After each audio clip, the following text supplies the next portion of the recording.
Muy buenos días a todos los asistentes a este nuevo webinar que damos en EALDE Business School. Os doy la bienvenida, soy Juan Palacios. Tengo aquí a mi lado ya al ponente que os presentaré, pero quiero dejaros un minutito al menos para que vayáis entrando los más de 73 asistentes que estáis en este momento. Y os agradecería, por favor, a todos vosotros que os fijaréis que tenéis una pequeña ventanita, es un chat de preguntas, y que quiero que escribáis algo, un hola, para asegurarnos que nos estáis escuchando bien y que tenéis en pantalla la primera slide de la presentación. Entonces, por ejemplo, alguno de los asistentes, Jessica Navarrete, Zenon Chambi, Omar, Juan, muy bien. Sensio Valerio. Sensio, parece que está todo bien, nos escuchan. Muy buenas tardes a todos vosotros. Muchísimas gracias por asistir. Ya vamos por 87 asistentes en este webinar.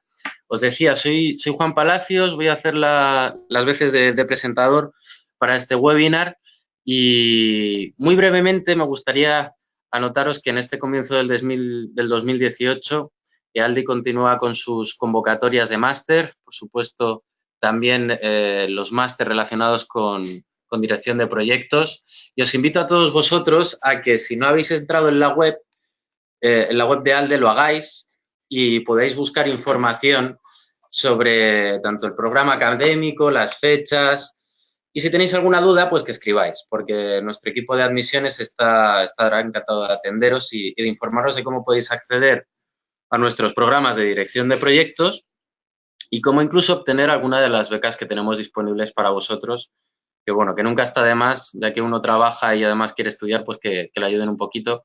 En EALDE Business School, pues también nos encargamos de que estos programas online sean de verdad accesibles y podáis compatibilizarlos con vuestro ritmo diario de trabajo y bueno, podáis dar ese salto profesional de calidad que muchos de vosotros estoy seguro que queréis dar y que alumnos nuestros pues están dando y están en ello. Siempre con trabajo pues se pueden sacar las cosas. No me quiero retrasar mucho más, entonces vamos a dar introducción a este webinar. Como habéis visto, el título es muy sugerente, Gestión de riesgos en la Segunda Guerra Mundial. Y es que, ¿qué guardan en común la gestión de riesgos en la Segunda Guerra Mundial? ¿Qué elementos del risk management ya se observan en este hecho histórico? Pues algunos elementos de la metodología del Project Management Institute ya se aplicaban hace años y se han extrapolado hasta nuestros días. En este webinar vamos a se tratará sobre la planificación y el control de riesgos a través de un caso práctico basado en este hecho histórico, la Segunda Guerra Mundial, y estará centrado concretamente en el episodio vivido en el invierno de 1944 en las Ardenas. Sobre el ponente, contamos hoy con Fernando Ley, profesor en EALDE Business School y una parte muy importante que colabora con nosotros al fin y al cabo.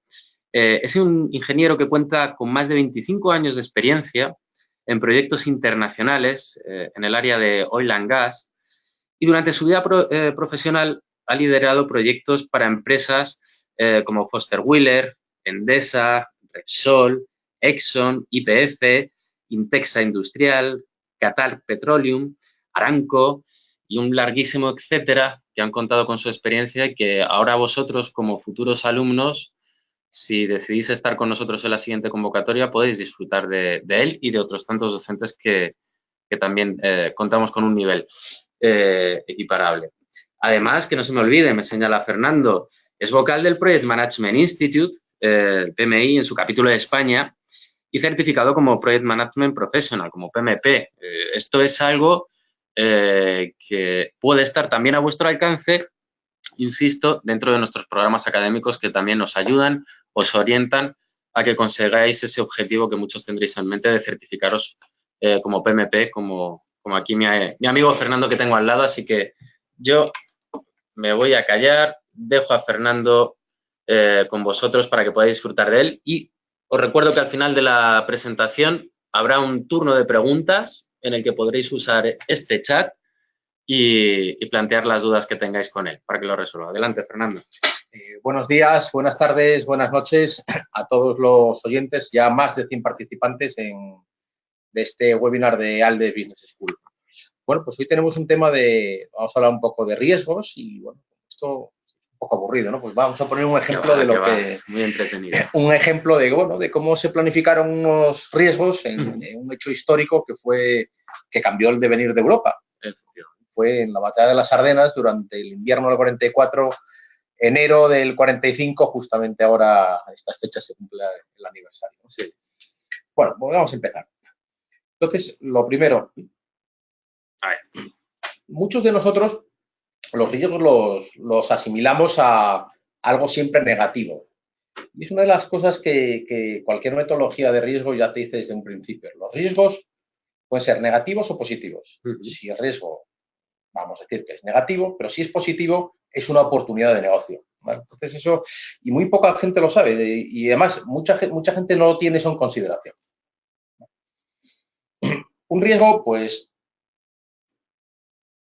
lo hay que identificar por adelantado. Es decir, esto es agua pasada, un riesgo no nos sirve de nada.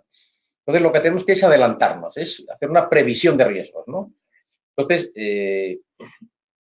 da igual que sea positivo o negativo.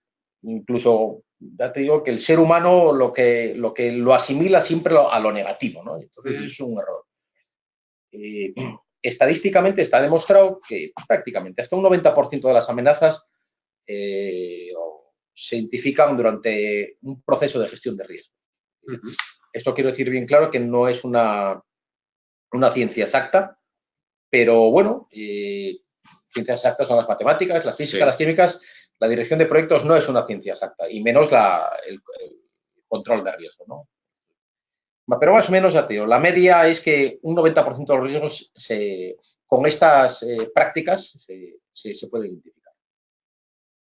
Entonces, bueno, esto es lo que nos dice el PMI en su PMBOK, ¿no? Nos dice que tenemos que planificar, hay una serie de acciones que hay que hacer en la fase de planificación y otra cosa que hay que hacer en la fase de control, ¿no? Entonces, ¿qué hay que hacer en la fase de planificación? Pues planificar los riesgos, identificar los riesgos, hacer un análisis cualitativo, hacer un análisis cuantitativo, planificar la respuesta, que son los planes de mitigación o de eliminación de riesgo, y luego en la fase de control del proyecto hay que controlarlos. Para planificar los riesgos hay que dedicarle tiempo y recursos. Esto hay que planificar también. Es decir, el project manager tiene que tener un equipo, tiene que tener tiempo y tiene que tener recursos y alcances. Si se hace así, pues bueno, irá en beneficio del proyecto, obviamente. Los riesgos y oportunidades, ¿no? Pues lo que tenemos que hacer primero es, cuando los identificamos, es mucho mejor si lo hacemos por áreas. Ahí pongo 4 ejemplos, por ejemplo, por tema riesgos técnicos, riesgos externos, riesgos de organización, riesgos de dirección de proyecto, hay riesgos financieros, riesgos de contrato, hay muchos tipos de riesgos, ¿no? Pero bueno, si los vamos identificando por áreas, nos será más fácil luego identificar riesgos por área, ¿no? Que es lo que hay que hacer. Nosotros bueno, como bien dijisteis, bueno, ya los oyentes habrán escuchado, bueno, yo me dedico estoy en el sector, llevo 25 años en el sector del oil and gas, y en este sector nosotros voy a poner 13 áreas, ¿no? 13 áreas típicas que utilizamos nosotros en nuestras matrices, con nuestros clientes y en nuestros análisis de riesgos de los proyectos que hacemos, ¿no? Para que os hagáis una idea, un proyecto medio nuestro del sector de oil and gas, hombre, no, lo normal es que pase de los 500 millones de dólares. Los proyectos nuestros son grandes. Por lo menos, y bueno, y el tipo de empresas que he estado yo también, pues también raro el proyecto que he estado por de menos de 500 millones de dólares. Entonces, eso te da una idea de decir, vamos a intentar no meter la pata, ¿no? Porque si metes la pata en un proyecto de 500 millones de dinero, mucho dinero y no es, bueno, el dinero es importante. El tema es que te cargas la organización, te cargas la empresa. Y dentro de una organización, pues hay muchos trabajadores, muchas familias, muchas nóminas. Entonces, pues bueno, hay que hacer bien las cosas, ¿no? También tiene su parte de responsabilidad social. Hombre, y penal. Y penal. Bueno, pues ahí la primera, son 13 áreas, entonces vamos a ir pasando una por una. Y ahí os pongo, he puesto en este webinar una serie de ejemplos, ¿no? Por ejemplo, hay riesgos de organización. Por ejemplo, cuando hay muchas partes o stakeholders, clientes, EPCistas, interesados, el alcalde de la ciudad, muchas empresas por el medio, a lo mejor una joint venture, o lo que se dice en Estados Unidos, o en español se dice unión temporal de empresas, hay muchas empresas, pues falta de coordinación entre todos esos stakeholders del proyecto, ¿no? Por ejemplo, también en un proyecto que aunque solo haya un, digamos, contratista principal, pero que tenga muchos subcontratos, que sea una empresa típica que subcontrata todo y que tengas que negociar muchos contratos. Entonces, la falta de coordinación puede ser un problema organizacional. Problemas de burocracia de gobierno, de administraciones públicas, de administraciones internacionales, de administraciones locales, nacionales, estatales, lobbies. Esos son los típicos ejemplos que podemos tener riesgos de organización. Una segunda área es la propia de Project Management, de dirección de proyectos. Por ejemplo, que los propósitos del proyecto no están bien definidos. Porque dicen, bueno, hazme una casa o hazme una refinería. Pero, ¿qué quieres? ¿Cómo quieres que te la haga? ¿Cómo quieres que te la pinte? ¿Con 5 ventanas? ¿Con 4 ventanas? ¿Con 3 puertas? ¿2 puertas? Y esos son temas de Project Management. Que lo mismo pase con los subcontratistas, que los subcontratistas no tengan definido lo que tienen que hacer para que el proyecto que no es de ellos, porque ellos hacen una pequeña parte de cada proyecto, pues no vaya acorde con el proyecto. Perder, por ejemplo, mano de staff en una parte crucial del proyecto. Eso pasa, en nuestro sector pasa. Nuestro sector es muy volátil en ese aspecto y a mitad de proyecto se te puede ir personal. Se te marchan 10 personas de golpe de la noche a la mañana para la competencia y tú te quedas, como se dice aquí en España, a dos velas. ¿Vale? La siguiente área es la de estimaciones o planificación. Pues podemos tener un riesgo de que la planificación tenga errores, que tengamos que hacer cambios, que las contingencias no estén planificadas, que nos metan mucha presión. Normalmente este tipo de proyectos son proyectos tipo fast track. Sí. ¿Qué es fast track? Pues que hay que hacer todo muy rápido. Muy rápido. Entonces, pues, para más presión. Entonces, pues hay que trabajar normalmente a 2 turnos, hay cosas que tenemos que hacer a 3 turnos, tienes que involucrar a más gente, tienes que meter en el mismo sitio, en el mismo área, pues en vez de a 100 personas, a 200 personas, y no es lo mismo. Entonces necesitas más soporte tiene más consumo eléctrico, necesitas más generadores de electricidad para que todo el mundo se enchufe, más cables por el suelo o por tal, más riesgo de que pase algo, se complica la cosa, tienes que meter más grúas, las grúas no caben. Es un riesgo, por ejemplo, de hacer una planificación fast track, ¿no? que sea en cascada. Riesgos de ingeniería. Pues bueno, pues que la ingeniería tenga problemas, que tenga errores, que no haya un seguimiento se llama un follow-up de la ingeniería, que se saquen las cosas y luego cuando se vaya a montar se vea que no sirve, que no esté revisada, que el cliente nos ponga pegas, que diga que el cliente que no cumpla esos estándares, que no haya suficiente, digamos, información para hacer la ingeniería y luego se desemboque pues, en problemas de que el cliente no quiere hacer esas, no quiere lo que le entregamos. Otra de las áreas es las compras, el procurement. Aquí, pues, por ejemplo, que haya un material aleado. Nosotros utilizamos dentro de nuestro sector, pues, muchas tuberías son de cromomoblidero. Son materiales aleados, son aleaciones especiales que resisten temperatura y presión. Pues llega un momento pues que no haya chapa para hacer eso, pasa a nivel mundial. Que no haya suministro ya de ese material. Por ejemplo, te puedo comentar que chapa de cromomoblideno placada para hacer un equipo que se llama Cowdramp una refinería, en Europa la hacen 2 fábricas.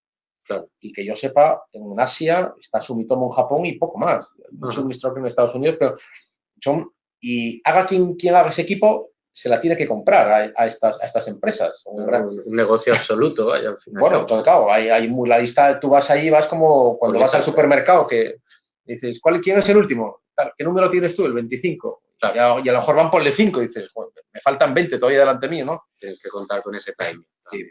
Otra cosa, por ejemplo, las compras, lo que nosotros llamamos en nuestro sector los long lead items, que son los equipos de larga entrega. Y nosotros no compramos las cosas de estantería en un supermercado, nosotros vamos a empresas que lo fabrican. Un compresor para una refinería pues puede tardar 14, 16, 18 meses. Meses estamos hablando. Desde que lo compras hasta que te lo fabrica. Y hay muchos hitos intermedios por medio. Entonces, ese tipo de compras pues tiene unos riesgos, ¿no? El tercer ejemplo que pongo ahí, que no haya medios de transporte. Nosotros transportamos cosas muy grandes y muy pesadas. Y hay con cierto tipo de barcos, con cierto tipo de grúas y con cierto tipo de maquinaria para mover nuestros reactores, nuestras torres, nuestros... No, el ejemplo que habías puesto antes, si solamente hay 2 fábricas en Europa, los proyectos se dan por todo el continente, claro. Tienes que mover todo ese material y tuberías. Ten en cuenta, por ejemplo, yo he fabricado reactores de más de 1000 toneladas. Entonces, pues bueno, claro, eso hay que moverlo. Claro. Y te lo tienes que transportar de un continente a otro, y entonces necesitas barcos muy especiales. Entonces te digan, ¿no? Y tienes grúas muy especiales también. Y que te digan, no, es que no hay grúa a nivel mundial hasta dentro de 6 meses. Entonces, bueno, claro, con el equipo parado, ¿no? Ese tipo de riesgos puede pasar. Otra área importante son los subcontratos. Nosotros con nuestro cliente tenemos un contrato, digamos, aguas arriba. Pero aguas abajo, nosotros, yo para hacer la refinería necesito tuberías, instrumentación, válvulas, obra civil, software, necesito comprar muchas cosas. El proyecto medio nuestro puede tener pues más de 200 compras y subcontratos. Sobre todo subcontratos pues de gente que me hace esto, que me hace otra cosa. Entonces, claro, manejar 200 subcontratos con 200 empresas distintas, con 200 maneras de ver la vida distinta, pues es complicado. Tiene sus riesgos. La capacidad física de hacer los trabajos a los subcontratistas, bueno, puede ser un problema. Es decir, que no haya subcontratistas especializados en ciertas partes del mundo. O que haya tanta demanda que te tengas que ir a subcontratistas de segunda fila. Ya. Eso es un problema. Que no tengas un equipo tuyo de gestión de subcontratos en obra. En obra para poder controlar los subcontratos y poder llevar los subcontratos a donde tú quieres llevarlos, ¿no? Otra área importante es la construcción en sí. Pues bueno, una de las típicas es que no tengamos datos físicos de dónde está de cómo es la obra, accesos, pues bueno, puede ser hasta permisos locales, hay áreas que no sé, que cierto tipo de sea viable. Nuestras áreas de donde nos dejan las plantas donde hacemos esta refinería, pues que esté muy congestionada, que haya huelgas, que sea, digamos, políticamente social, que sea revoltoso el asunto, cierto tipo, y que haya, pues bueno, pues lobbies que no te dejen trabajar tranquilo, son riesgos de la construcción. Obviamente, dentro de nuestro mundo de oil and gas, la seguridad está a un nivel muy alto. Tener en cuenta que nosotros en nuestros proyectos, si hay un accidente, así te lo digo, lo más normal es que sea mortal. Claro. ¿Por qué? Porque dentro de las tuberías pues va un hidrocarburo y los hidrocarburos pues tienen la manía de explotar y arderse en contacto con el oxígeno y con fuego, ¿no? Y bueno, pues... explosiones, son grandes pesos los que se manejan. Muchas maniobras, entonces la seguridad es altísima. Te puedo decir que nosotros estamos en unos ratios de más de 1 millón de horas, con unos ratios de prácticamente 1 millón de horas, pues que se rompa un dedo Sí, operario, que se tuerza un tobillo, que le entre una viruta en un ojo, que se pegue un golpe y se maree. Eso, bueno, ahí estamos en área de confort nosotros. En área de confort, es lo habitual. En 1 millón de horas. Porque todavía cuentas con 1 millón de horas. En otros sectores, lamentablemente, la seguridad en 1 millón de horas se habla por muertos. Claro. Bueno, pues en este otro tipo de aspectos, otro riesgo podría ser, por ejemplo, una cualificación baja o pobre de los trabajadores que no estén acostumbrados, que haya un pico de trabajo y que tengas que traer trabajadores de otro sector y que tienes que formarlos. Formarlos, entonces eso tiene sus riesgos y bueno. ¿Qué pasa? Un accidente, como pongo ahí. Bueno, esos son ejemplos que pongo yo. Riesgos de calidad, pues bueno, pues que no estén definidos los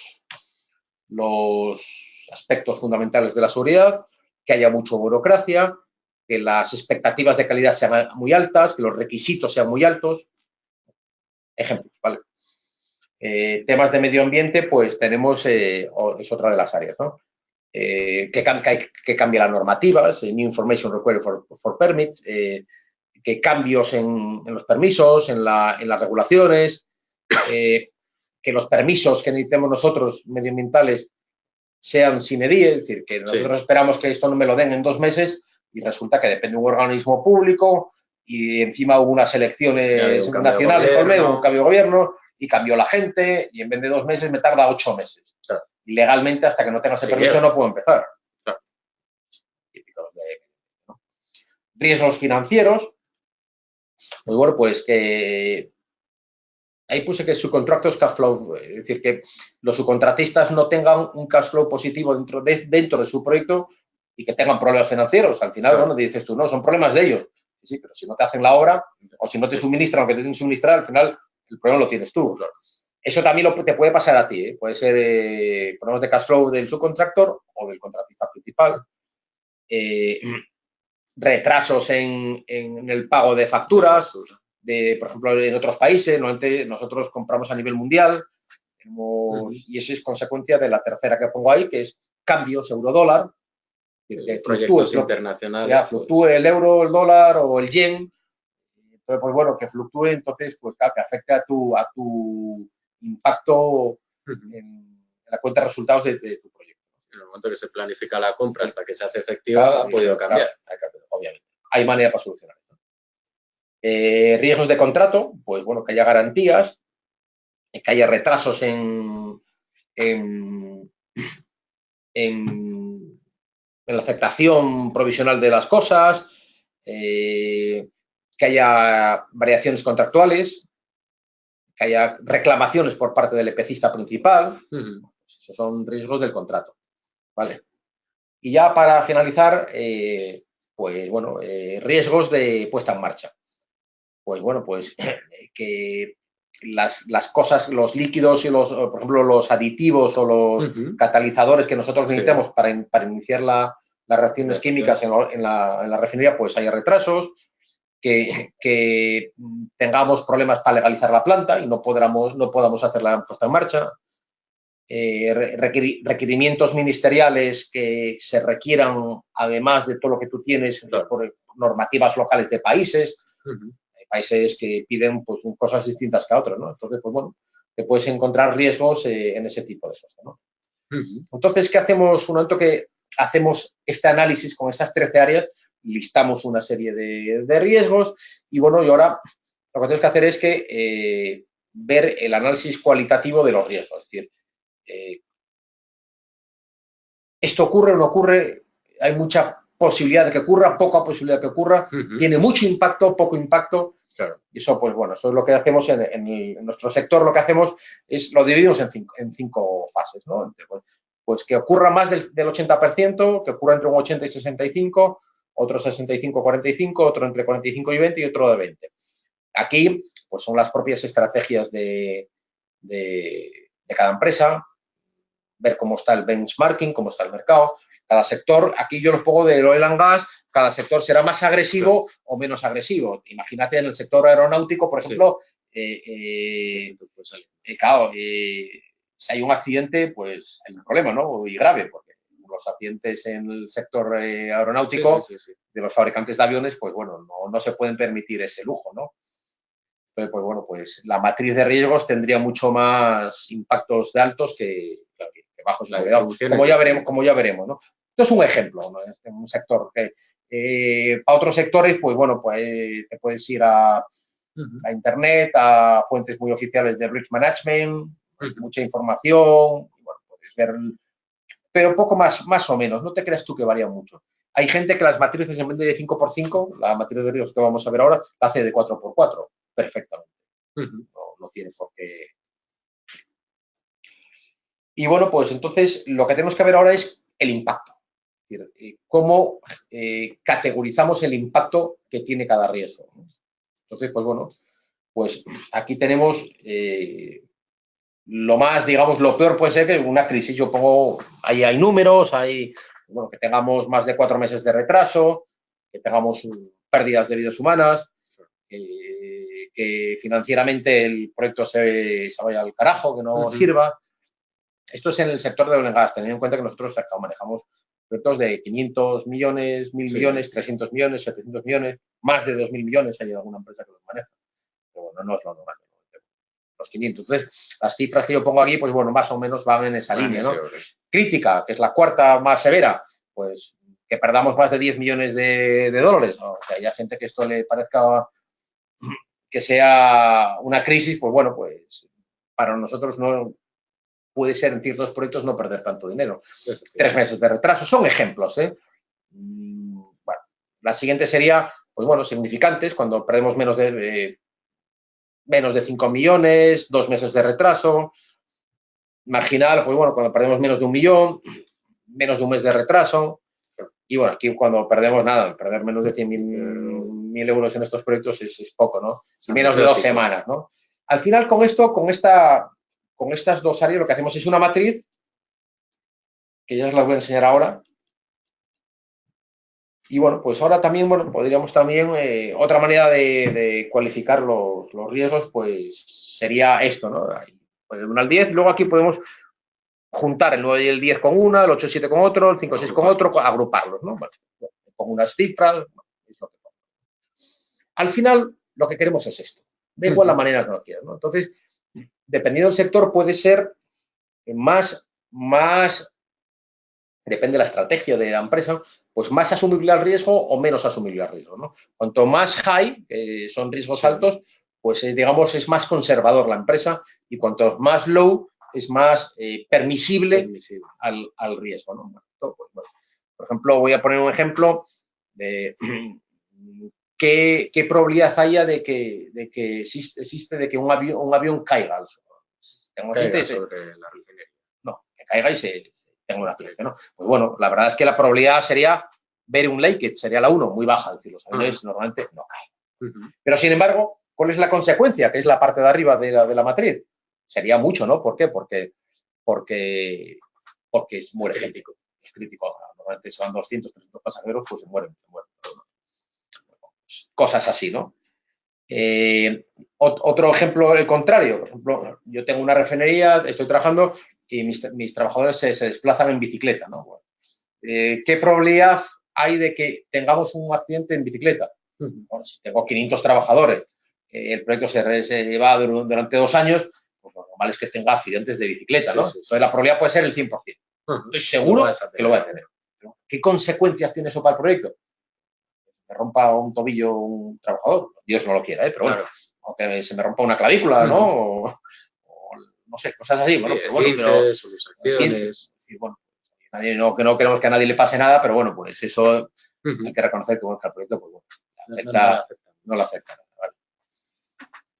Entonces, pues bueno, ¿cómo lo hacemos nosotros? Pues nosotros hacemos unas plantillas y primero identificamos los riesgos, ¿no? Ahí os voy a poner solamente ya de la primera, de los riesgos organizacionales. Entonces, pongo 3 riesgos, ¿no? Pongo 3 riesgos que han salido por ahí y pongo la probabilidad. Pienso, pues like it, medium.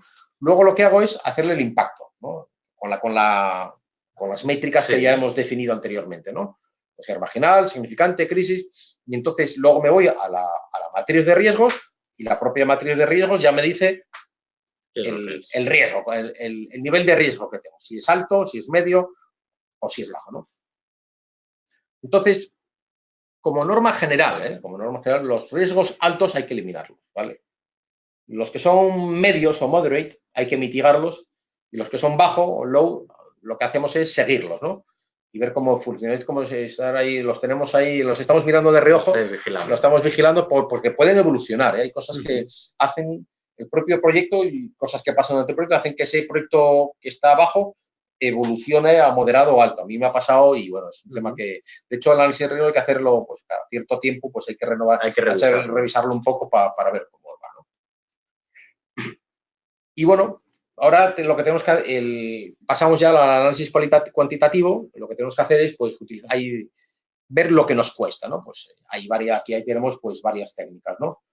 Pues, bueno, una es el análisis de tornado, que es, ponemos todos los riesgos, los ponemos de mayor a menor y nos quedamos con los que más impacto, ¿no? Es decir, yo no puedo mitigar todos los riesgos, pero bueno, eliminar todos, pero bueno, ¿a qué voy a eliminar? A los que más impacto me causan, en este caso, en dinero, pues.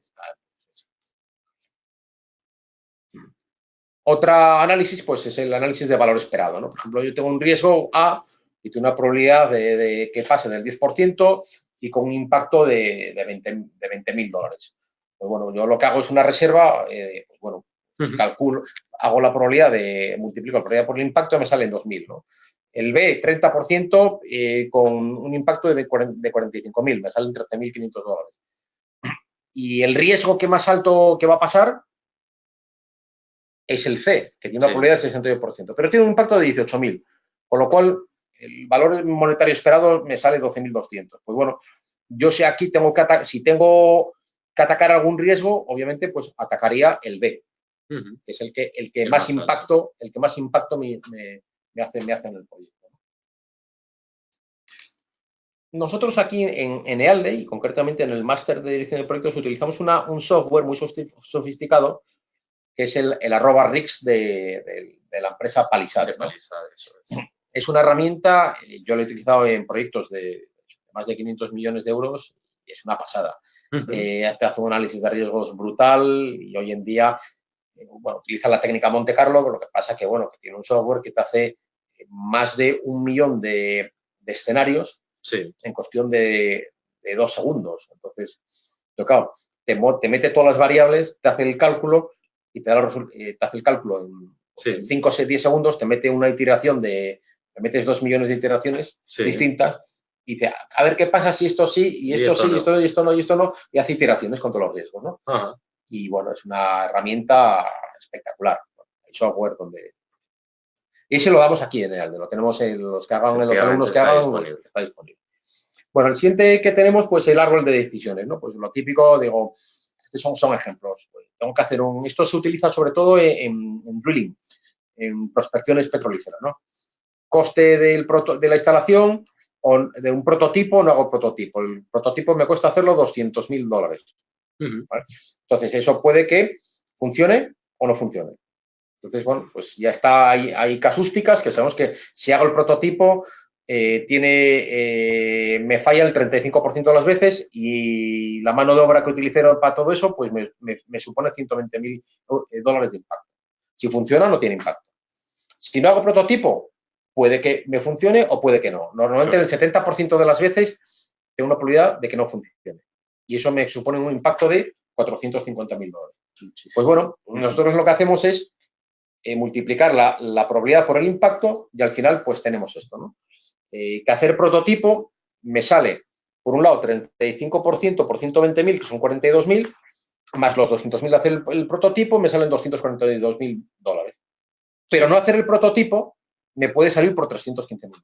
Entonces, una cosa que a lo mejor al principio digo, joder, ¿por qué me tengo que gastar $200.000 para hacer el prototipo? Pues si tengo este tipo de análisis de riesgo, a lo mejor la decisión que toda la empresa cambia, ¿no? Claro. Entonces, y te puede ayudar. Son ejemplos muy, muy sencillos.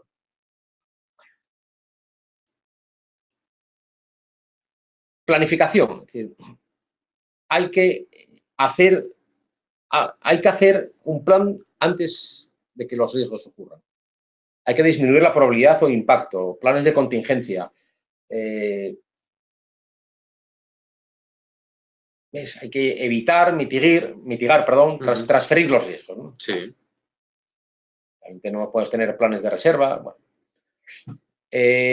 Controlar los riesgos. Bueno, pues aquí lo que dice el PMBOK es, bueno, la metodología del PMI, pues hay que hacer soluciones temporales, regulación de riesgos, auditorías de riesgos, análisis de reserva, reuniones, cierre de riesgos que ya no aplican. A veces que los riesgos evolucionan, pues incluso puede estar tal, pues hay un riesgo muy alto de que en la zona donde estoy trabajando pasen un monzón al año. Sí.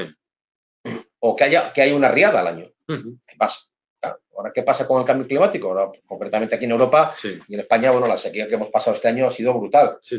Entonces, pero es un riesgo muy alto que se daba pues hasta ahora. Pues a lo mejor el año pasado es la primera vez en los últimos 30 años que no hay una riada. Y luego eso pasa, son riesgos que son estacionarios. Es decir, eso pasa, las riadas pasan cuando se deshiela las montañas de la nieve, pues en primavera, antes del verano. Sí. Entonces, si no pasó en primavera, en verano no va a pasar. Y en invierno tampoco porque no hay riada. Entonces, esos riesgos se eliminan, ¿no? Bueno, y ahora ya que esto es la teoría un poco así, tal, vamos a pasar a lo que es el caso práctico, que bueno, creo que la está esperando la gente, que es lo que le gusta, y como un hecho histórico que pasó en las Navidades del 44, enero del 45, pues una similitud de todo esto que hemos hablado, ¿no? Bueno, los antecedentes son estos. Navidad del 44, hace justamente ahora 73 años, no 72 como dice la proyección. Pues bueno, el ejército aliado estaba justamente ya en la frontera, ¿no? De hecho, ya se veían Alemania, ya veían el Rin, veían la frontera entre Alemania y lo que es la actual Holanda, Bélgica, Luxemburgo y Francia. ¿Vale? Entonces, pues bueno, pues ya habían liberado todos esos países, Francia, Bélgica, pero ahora los alemanes combatían dentro de su territorio, ¿no? Y bueno, pues eso tenía su riesgo, ¿no? Este es un plano de cómo estaban las Ardenas, que es la área de Bélgica, que se llama así, son unos bosques, los bosques de las Ardenas, donde se desarrolló esta batalla, pues concretamente es cómo estaba el frente. Estos son planos originales. Cómo estaba el frente el 16 de diciembre de 1944. Pues bueno, veis a la derecha veis los ejércitos alemanes, que es la zona que está negra. Estaba la 5ª División Panzer, la 6ª División Panzer y la 7ª División de la Wehrmacht, de los ejércitos alemanes. Y por el lado aliado, pues estaba el 7º Ejército, estaba el 5º Ejército y el 6º Ejército, y un poco más abajo estaba el 3º, que era el de no se ve en este plano, que era el de Patton. Y bueno, pues esto es lo que dice que hay que hacer el PMBOK, y esto es lo que más o menos hicieron los generales aliados, liderados por Eisenhower, pues bueno, pues en unas reuniones que hicieron y analizaron una serie de conclusiones, ¿no? Que, bueno, vamos a asimilarlo a lo que eran los riesgos, ¿no? Ellos sabían perfectamente que los alemanes se estaban reorganizando dentro de la frontera alemana y que iban a hacer una contraofensiva. Y claramente, pues eso tenía un riesgo, ¿no? Entonces, lo primero que hicieron fue lo que dice el PMU, pues identificar los riesgos. Pues, bueno, ¿y cuál es el riesgo? Pues el propio ejército alemán. Tenían el 5º y 6º Ejército Panzer, que en aquella época, pues bueno, eran ejércitos potentes, tenían tanques de última generación y, bueno, muy combativos, con muchos números de tanques y, bueno, pues eran ejércitos que podían causar mucho daño a la logística de los ejércitos aliados. Y aparte estaba el 7º Ejército de la Wehrmacht. La gran mayoría de este ejército era gente que venía del frente soviético. En el frente soviético venían ya combatiendo desde hace 2 o 3 años, cosa que no pasaba desde el frente del oeste. ¿Por qué? Porque el desembarco fue en junio del 44 y aquí estamos hablando que es diciembre del 44. Entonces tenían prácticamente 6 meses, 7 meses de experiencia de guerra. Sin embargo, por el lado soviético, los ejércitos alemanes ya tenían 3 años, llevaban 3 años, aunque estaban empezando a retirarse, ya estaban retirándose, pues bueno, pero tenían gente muy experimentada, eran soldados que pegaban tiros, mataban gente y no se inmutaban lo más mínimo. Otro riesgo que identificaron fue la baja temperatura, ¿no? Concretamente, Patton, con el tercer ejército, unas semanas antes había perdido 500 soldados muertos por congelación. O sea, fue un dato que se salió al final de la Segunda Guerra Mundial. Los aliados lo tenían oculto. Y además había el riesgo propio de la contraofensiva nazi, ¿no? Que rompieran las líneas y que, bueno, que sobre todo en temas militares el tema es que rompan las líneas de abastecimiento de armamento, combustible y de refuerzos, ¿no? Entonces, pues bueno, dentro del contexto de una guerra, y bueno, pues, teniendo en cuenta que la metodología del PMI se editó por primera vez 25 años después de finalizar la Segunda Guerra Mundial, pues, ¿qué hizo Ike y con Patton, con Hudson, con todos los generales de los ejércitos aliados? Pues bueno, vieron y estudiaron cuánto territorio o cuánto territorio podían perder sin que el proyecto se fuese a la ruina. Obviamente el proyecto era Berlín, el proyecto era alcanzar Berlín. Entonces, pues bueno, hicieron estos planos son, ya os enseñaré luego el libro, son planos originales, y esto es lo que diseñaron los aliados que podían perder. ¿Veis? Hay una línea discontinua y ahí pone Maximum Permissible Penetration. Eso es lo que los aliados estimaron de que podían permitirse el lujo de perder ese territorio, esas ciudades, Luxemburgo, como veis ahí, Wirth, Bastogne, luego hubo una batalla muy importante ahí, Rochefort. Más o menos lo que los libros dicen es que, veis, en la parte de arriba está Lieja, esa no se podía perder, el río Mus, que luego tiene un afluente, se dirige hacia el sur, lo veis, baja por Namur y baja también por la ciudad de Sedan. Eso no lo podían perder. Perder ese río hubiese supuesto un riesgo alto, ¿no? Entonces, pues bueno, ellos hicieron su propia matriz. Lo que nosotros hacíamos así, pues ellos lo identificaron así, con estas 3 imágenes que os voy a poner ahora, ¿no? Ellos, pues bueno, pues dijeron, bueno, si perdemos lo que está en estas ciudades, pues bueno, lo consideramos un riesgo bajo. Si ya nos acercamos a la línea, pues bueno, es un riesgo alto. Y, obviamente, si el ejército alemán nazi pasa de estas ciudades, de estos ríos, sale de esa zona de confort, vamos a llamarla, pues ya es un riesgo alto, ¿no? Entonces, lo que nosotros vemos como una matriz de riesgos, el símil sería en la Segunda Guerra Mundial esto, ¿no? Ahí lo veis muy claro, ¿no? Voy a volver para atrás. Esto ellos lo vieron así y nosotros hoy en día en nuestros proyectos vemos esto, ¿vale? Eso es lo que quiero que veáis. El símil, ¿no? Entonces, pues bueno, ¿qué pasó? ¿No? Entonces, ya es parte de la historia, ¿no? Entonces, lo que pasó es que, obviamente, los alemanes entraron. Entonces, bueno, ellos sí tuvieron una estrategia, reforzaron las partes externas y los americanos, vamos a decir que pusieron poca oposición a perder este territorio.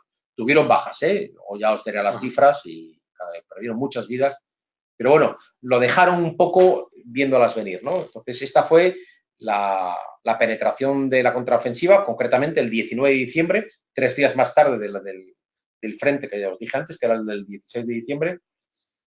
Y aquí esto fue lo que pasó. Esto ya es histórico, esto ya no es proyectos, esto ya no es riesgo, esto fue la realidad. Esto fue la máxima penetración de los alemanes. Está en negro.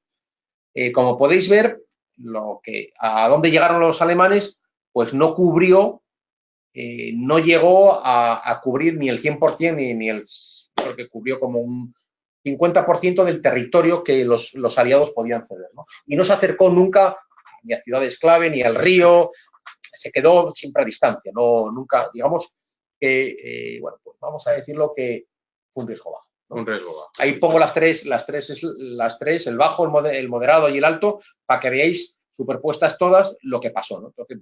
Entonces, al final, gracias a la estrategia de riesgos que se plantó los aliados, pues bueno, pudieron contener a los alemanes, ¿no? Y luego, pues bueno, ¿Qué hacemos nosotros luego para planificar? Cuando ya tenemos planificado el riesgo, pues hacemos planes de contingencia, eliminación de riesgos. Entonces, pues bueno, pues lo que hicieron fue una gran ofensiva. Hicieron un poco lo que es la pinza, ¿no? No atacaron la punta de lanza, sino que con el primer ejército lo atacaron por el norte, que era el de Hudson, y con el tercer ejército, que estaba liderado por Patton, lo atacaron por el sur, ¿no? Más o menos fue esta diapositiva. Y dejaron, de hecho, la batalla más brutal fue en Bastogne, una ciudad que se quedó ahí aislada, y que ambos quedó aislada, y bueno, pasaron dos hechos históricos, ¿no? Bastogne era un centro de cinco carreteras, y ambos bandos sabían que para el devenir del futuro de la guerra, los dos necesitaban que las carreteras no fuesen destruidas. Entonces ninguno de los dos bandos lo atacó. Porque pasase lo que pasase, fue estratégico. Valoraron el riesgo y dijeron, es que nosotros luego, nuestro objetivo es Berlín, claro, y necesitamos ese cruce de carretera. Y los alemanes pensaron, bueno, nuestro objetivo es París, recuperar París de nuevo, o llegar a un sitio o acabar la guerra de una manera más o menos decente, y necesitamos eso para ese cruce de carreteras también para nuestros ejércitos. Y luego pasó una cosa que los alemanes se quedaron sin suministros. Al ser atacados por el sur, por el tercer ejército, cortaron los suministros y literalmente fueron cerca de 200 tanques Panzer, se quedaron sin gasolina a 10 kilómetros, 5 kilómetros de Gascón, y bueno, ahí fue una masacre. Sí, bueno, la guerra es una masacre en sí, pues ahí se lió ya, ¿no? Y bueno, pues otro símil de, bueno, control, lo que nos dicen es controlar los riesgos, ¿no? Bueno, pues si planificar los riesgos en una guerra no es fácil, lo de controlarlos, pues bueno, es casi imposible. Y bueno, pues ahí os pongo unos datos históricos que durante 2 meses, que fue más o menos diciembre del 44 hasta febrero del 45, que fue ya cuando en el 45 ya se cayeron ya las primeras ciudades alemanas, y al frente alemán ya la guerra acabó en junio, mayo, ya fue, digamos, se estaba disolviendo ya. Pues bueno, pues en esta zona murieron 85.000 soldados aliados y más de 100.000 soldados alemanes, es decir, casi más de 150.000, 180.000, 190.000 soldados murieron en esos pocos meses, ¿no?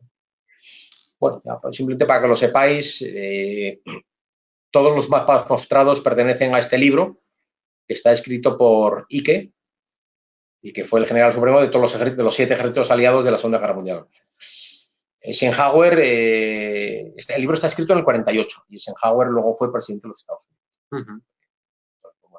Yo tengo una primera edición, consigo una primera edición, y de estos mapas, pues bueno, un sacar. Bueno, esto es un dato histórico que pasa en Europa. A los que visitéis Europa y estéis por Europa, es el cementerio de los americanos de la Segunda Guerra Mundial, y está en Luxemburgo, que es donde está enterrado Patton. La foto de la derecha lo veis ahí, George S. Patton Jr., general del Tercer Ejército, y está enterrado porque él quiso, a pesar de que murió como dice ahí en su placa, el 21 de diciembre del 45, es decir, casi 5 o 6 meses después de que acabase la guerra, él tuvo un accidente en Berlín y murió.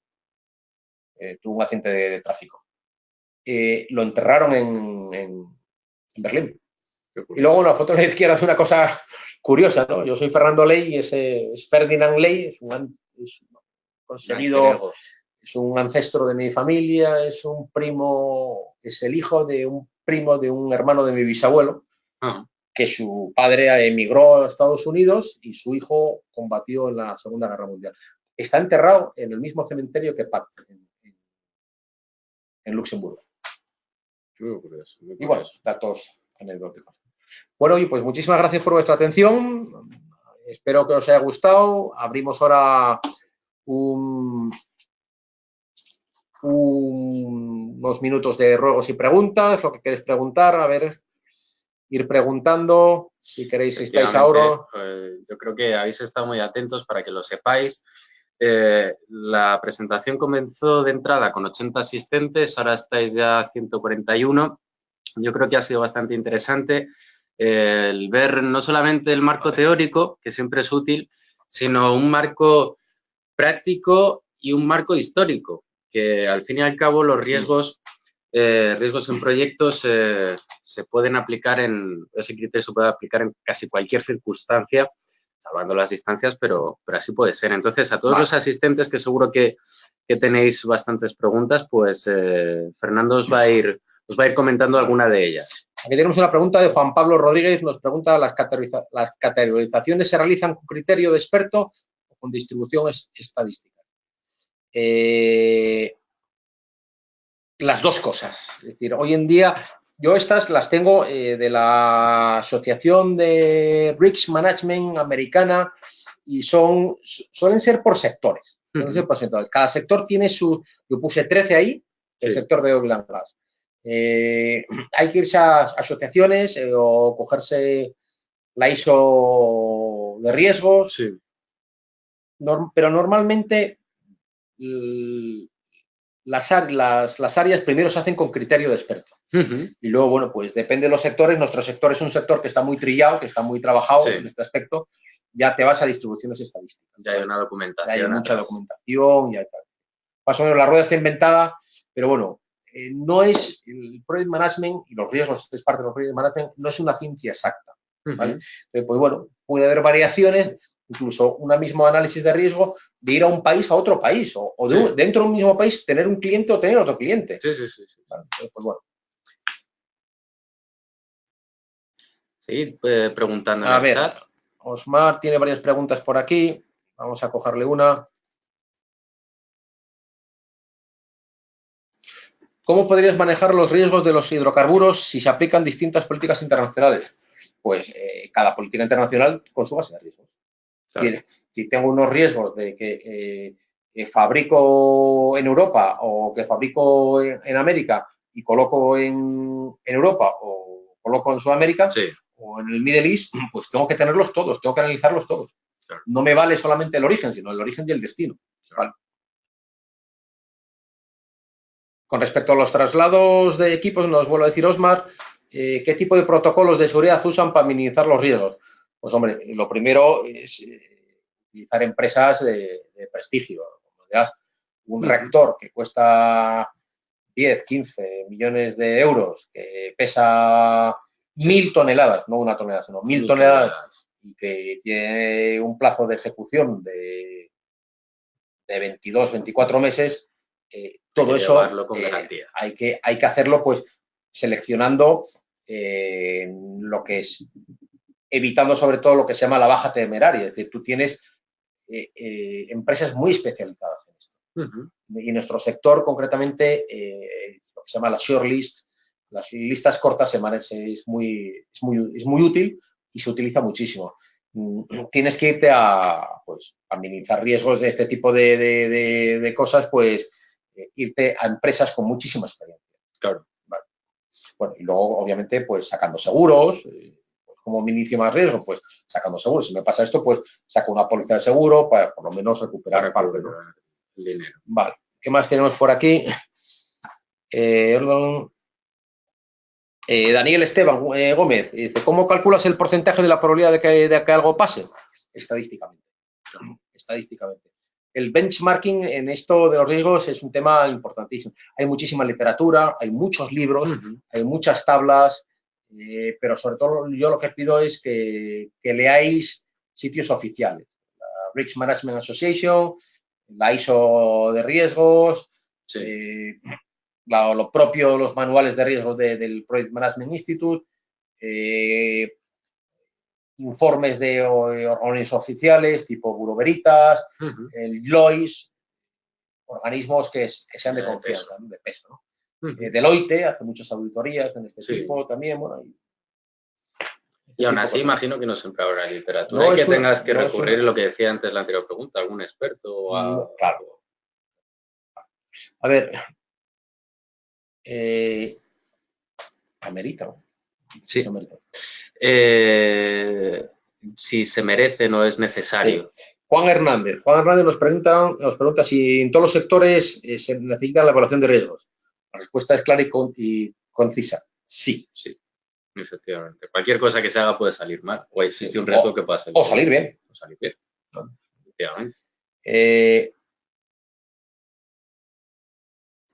A ver qué más tenemos por aquí, más preguntas, vamos bajando.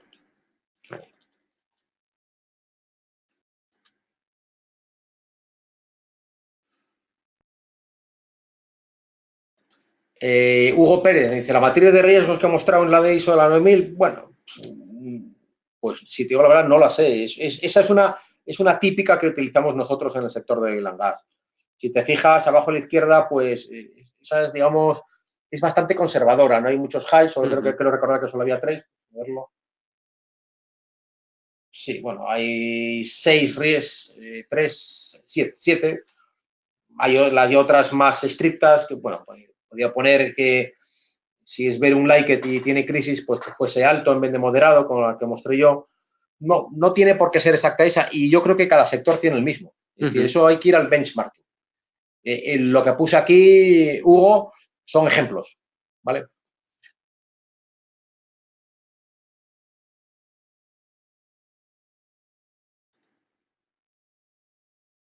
A ver qué más tenemos aquí. Manuel Jesús nos pregunta, que la pueda visualizar bien. Para la ISO 9001, este análisis de riesgos es adaptable a todos los procesos que se incluyen en el sistema de gestión. Pues sí, la respuesta es sí.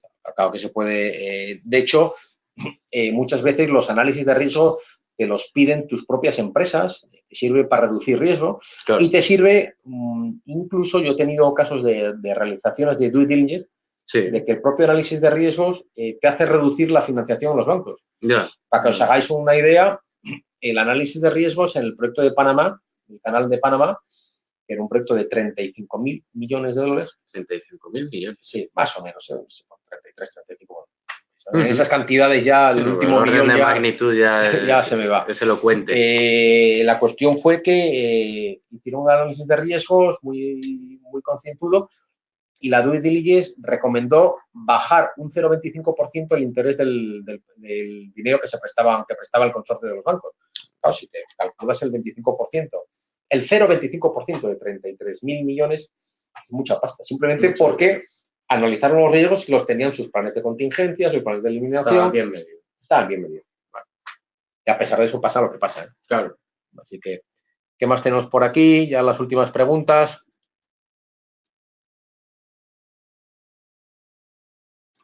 Un tema muy interesante. Juan Luis Luna. En el mismo entorno cambiante de negocios, actualmente constituye un riesgo. ¿Hasta dónde se pueden emplear las lecciones aprendidas en proyectos anteriores a nuevos proyectos?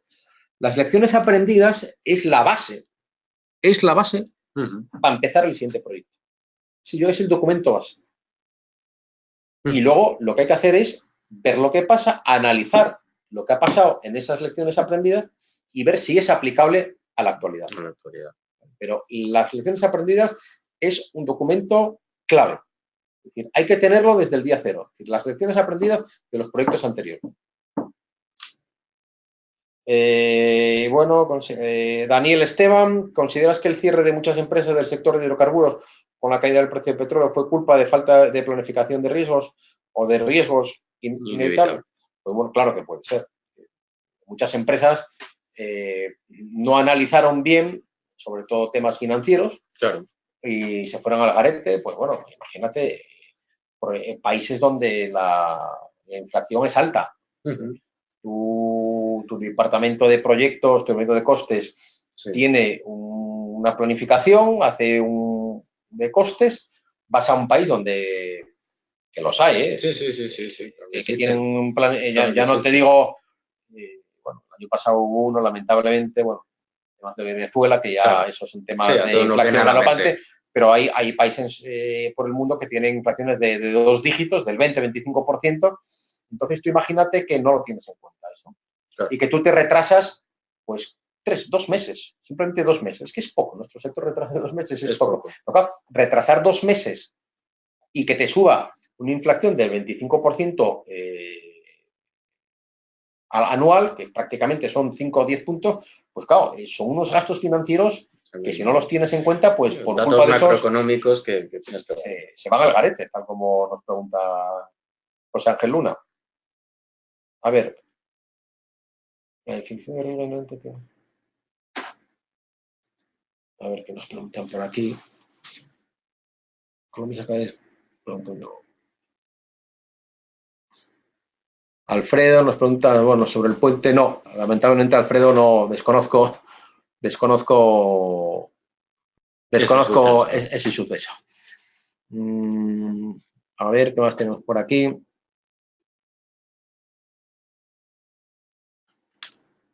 Esta que está aquí arriba. A ver. Johnny Ahmed Miranda nos pregunta, la definición de riesgos inherentes siempre tiene que ser cuantitativa del producto aritmético de la probabilidad por el impacto, o puede ser combinaciones lógicas siguiendo un patrón de mapas de calores donde se da más peso al impacto que a la probabilidad. No, yo creo que en esos métodos, eso sí que es un método matemático, es el producto de la probabilidad por el impacto. No se suele dar a este más, a este menos. Sí, no se empieza a ponderar. Vale. Bueno, ya vamos a hacer, ya estamos un poco fuera de tiempo, nos vamos ya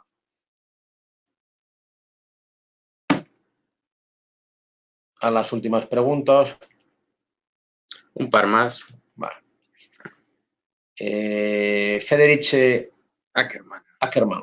Empresas de servicios consultoras de riesgo reputación suelen ser impacto crítico. ¿Coincides con esto?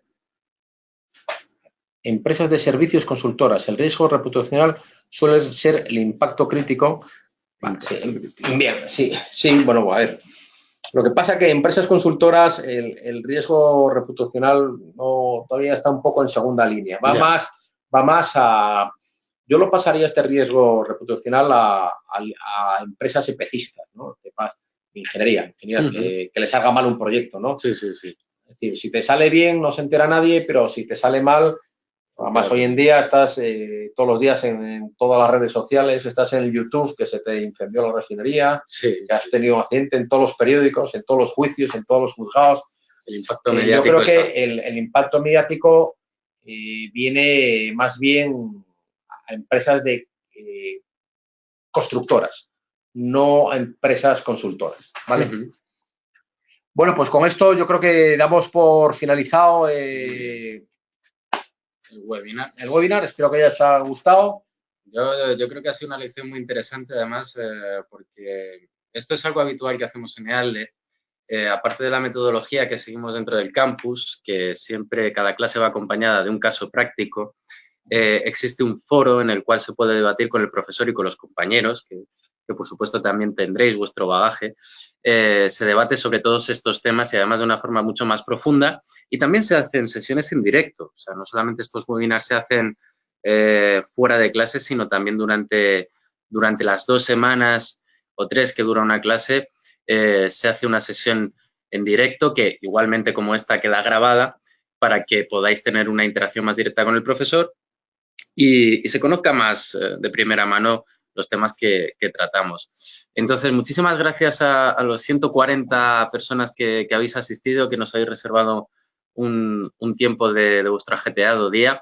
Yo os animo sinceramente, y Fernando también, para que sigáis preguntando dentro de nuestra web y solicitando información, porque os llamaremos encantados para ver en qué momentos encaja mejor continuar con estos estudios y siempre teniendo en cuenta las facilidades que os damos con acceso a beca que os facilitan un poquito más el poder estudiar. Os doy muchísimas las gracias, os distribuimos la grabación y Fernando, muchas gracias. Buenos días, buenas tardes, buenas noches y gracias por escucharnos. Muchas gracias.